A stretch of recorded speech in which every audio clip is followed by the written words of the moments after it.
ఎవరంటే ఏం చెప్పంటావు? ఈ మదనాపురంలో కుర్రవాళ్ళు కాదు, ముసలి వాళ్ళు కూడా ప్రమాదంగా తయారైంది. మీరందరూ వెంట పడి శ్రీహరి రేట్ అంతా అడుగుతున్నారు. నా రేటు కొనుక్కోవడం వేల తలవా వేల పెద్దవాళ్ళే నా రేటు కొనుక్కోలేకపోయారు. అసలే ఈ ఊరి కుర్రవాళ్ళంతా రౌడీలే. ఇలాంటి రౌడీలు 100 మందిని నా మంచం కోళ్లకు కట్టేశారు. ఎంతసేపు నీ ఆట పాటైనా నా మాట ఏమైనా నాటేది ఉందా? ఆ దరిద్ర గుట్టు ముందా కొడుకు భవానీ శంకరం గోడు వాడిని ఇంతతో ఈడ్చి నీకు ఎన్నిసార్లు చెప్తున్నా? భవానీ శంకర్ గారి పేరు చెప్తే మా అమ్మ గిన్నె ఉద్యమం అవుతుంది. అమ్మా అంత సొమ్ము పెట్టిన వాడిని అప్పుడే ఆవలం పప్పులకి చూస్తున్నాను. మన ఇంటికి వచ్చేవాడు మనకు పెట్టకపోతే మన చేత పెట్టించుకుంటారా ఏంటి? డబ్బులు సొమ్ము ఆయన అంత సొమ్ము పెట్టాడు. ఎంత సొమ్ము పెట్టాడు ఒకసారి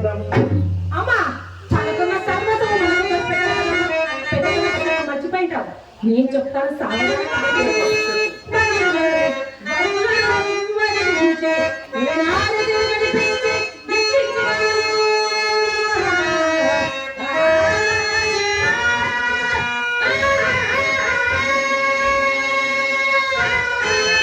అదమ్మా మన చూడగానే పిచ్చైపోవాలి.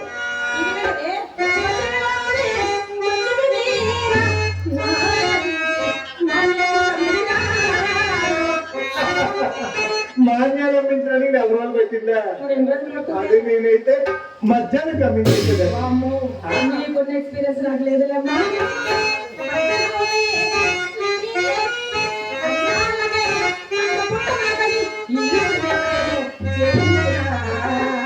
మంచి పని చేశావు.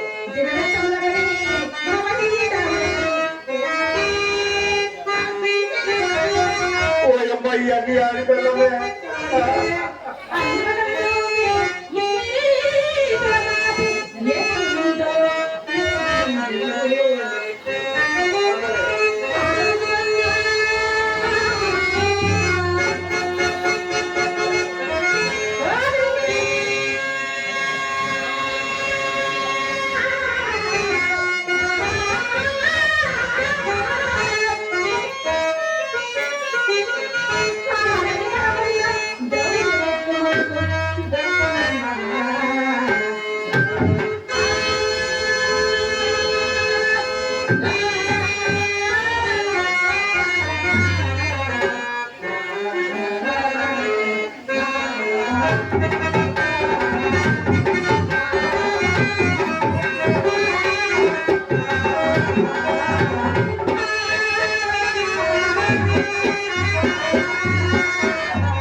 ఈ శ్రీరంగ నీతులే నిన్ను చేర్చుతున్నవి. లేకపోతే నీ అందానికి, నాట్యానికి, మధురమైన నీ గానానికి కోటేశ్వరులు మన పంపచ్చు. చూడకపోతున్నా వందలు, వేలు, కోట్లు కోట్లు గుమ్మరించకపోతున్నా. చూడమ్మా, ఇలా డబ్బులు ఉన్నంతసేపు బొచ్చు కుక్కలు పెంచినట్టుగా రా రా అని పిలిచి ఇదిగో ఇక్కడ ఎక్కించుకోవాలి.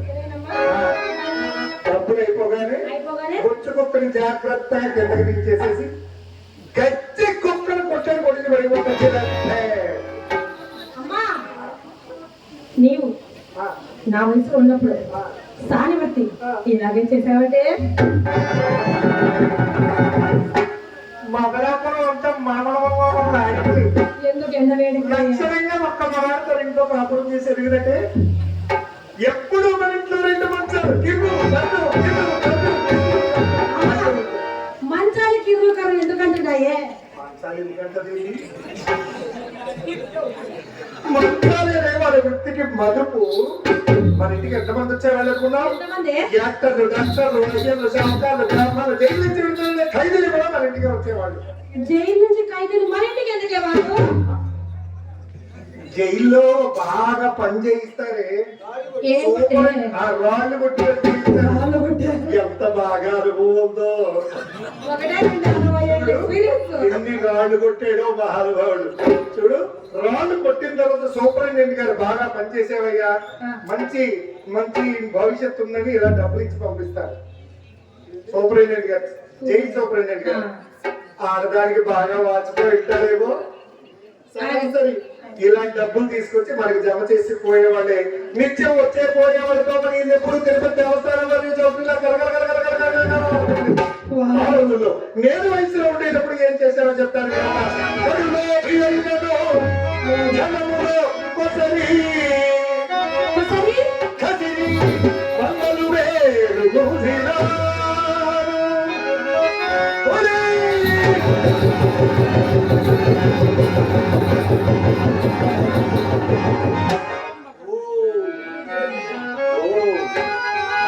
ఏమే అలా పరిగెడుతున్నావా?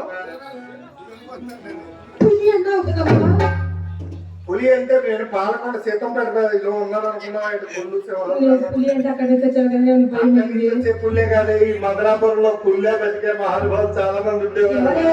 గంగిరెడ్డి రావు గారు అది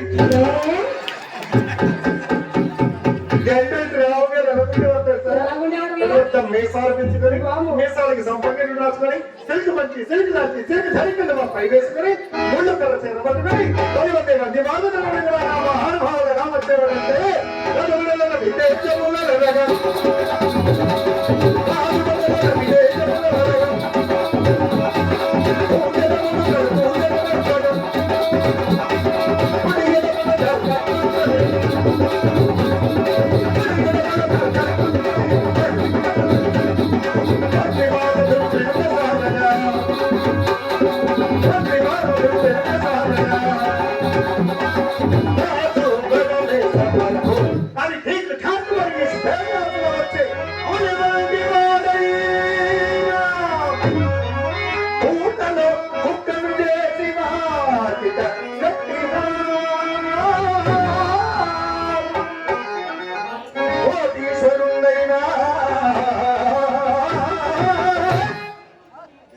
మన ఇంత గుమ్మములో కాలిడా కటీలు చేసి విడసినాడు మనసికుడైనా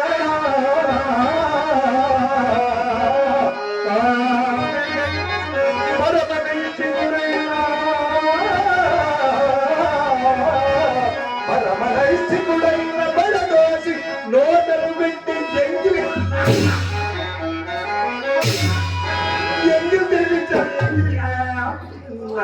అమ్మా నీ వెంగిలి తినిపిస్తే నీ వెంగిలి బాగా తిన్నాడు తల్లి. పాయసం తిన్నట్టు తిన్నారు. పాపం వస్తుందమ్మా మన వెంగిలి తినిపిస్తే. పాపమే కదలే. ఏం మాట్లాడి పాపం పాపం అంటే మన ఇంట్లో దీపం ఎలా వెలుగుతుంది? ఇప్పుడు ఈ మదనాపురంలో ఎన్ని దీపాలు ఆపేసేసి మన ఇంట్లో దీపం వెలిగించారు అనుకున్నాం. పెద్ద దీపం వెలిగించాము. మన ఇంగిలి కోసం మగవాళ్ళంతా ఇలా అల్లలు ఆడిపోతున్నారు. ఒక్క విషయం చెప్పను, సాండే నోటికి సారా గ్లాసుకి తేడా లేదే.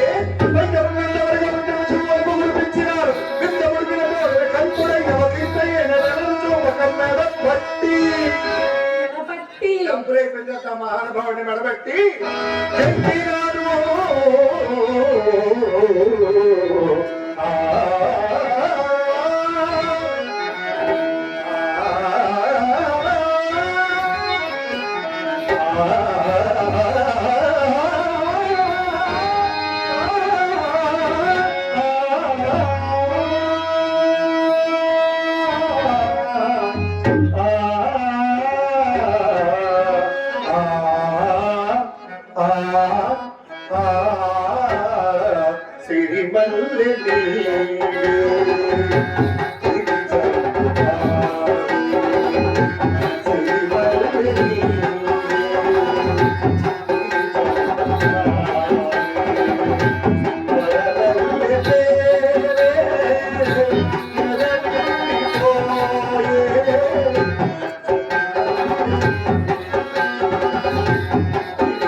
అమ్మా నీ వంపును చూస్తుంటే కింద వాళ్ళకి చేతులు అమ్మా. ప్రముఖ పత్రికా విలేకరు గారి పట్నాయక్ గారు కళాభిమానంతో నిన్ను ఆశీర్వదించి నన్ను ఆశీర్వదించి చెరువుకు 50 రూపాయలే కానుగా ఇచ్చారు. 50 రూపాయలు కానుగా ఇచ్చారు. అలాగే ప్రముఖ హార్మోనిస్ట్ గౌరవనీయులు బెజ్జపురం వాస్తవ్యులు హరి గారు మా కళాభివృద్ధిని ఆకాంక్షించి చెరువుక ఇతను 50 రూపాయలు కానుగా ఇచ్చారు. మంగళదేవి గారు, సున్నాని గారు, సాయిరామ్ సున్నాని గారు వారు కళాభిమానంతో బాలగొడుగు నుంచి వచ్చి మదనాపురం మీద గ్రామం మీద గౌరవంతో అభిమానంతో కండాపు గోవింద్ గారి మీద గౌరవంతో ఇక్కడికి వచ్చి ఈ నాటకాన్ని వీక్షించి మమ్మల్ని ఆశీర్వదించి చెరొక 250 రూపాయలు కానుక ఇచ్చారు. వారికి ఆ సర్వేశ్వరుడు ఆయుర ఆరోగ్య అష్టైశ్వర భోగభాగ్యం నుంచి కాపాడాలని ప్రార్థిస్తున్నాను. హరిబాబు మాస్టర్ గారు కళాభిమానంతో వారు నా మాస్టర్ గురించి 100 రూపాయలు ఎదురు